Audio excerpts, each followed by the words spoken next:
যুদ্ধের ক্রান্তি লগ্নে ইরানের রাশ এখন আয়াতুল্লাহ খামেনির ছেলে মোস্তফা খামেনির হাতে।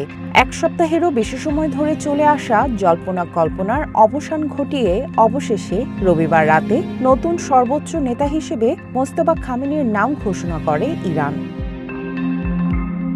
আমেরিকা ও ইসরায়েলের সাথে চলমান যুদ্ধ এবং আমেরিকার প্রেসিডেন্ট ডোনাল্ড ট্রাম্পের আপত্তি উপেক্ষা করে মোস্তফা খামেনিকেই বেছে নিয়েছেন ইরানের শীর্ষস্থানীয় নেতারা। খামেনির মৃত্যুর শোক কাটিয়ে মোস্তফা খামেনির সর্বোচ্চ নেতা নির্বাচনে উচ্ছ্বসিত ইরানিরা তেহরানের রাস্তায় নেমে উল্লাস প্রকাশ করেছেন তার সমর্থকরা। মোস্তফাকে তার প্রয়াত বাবা আয়াতুল্লাহ আলী খামেনির যোগ্য উত্তরসূরি হিসেবেই দেখছেন তারা।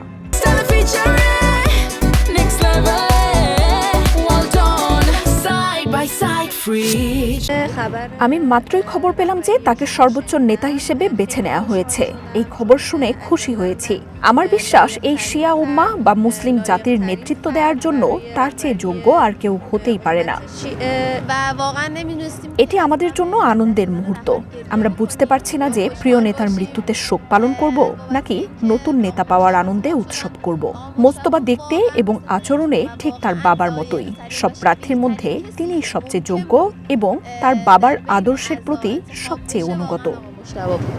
মোস্তফা খামেনির এই অভিষেক ইঙ্গিত দিচ্ছে যে ইরানের শাসন ব্যবস্থায় কট্টরপন্থীরা এখনও শক্ত অবস্থানে রয়েছে।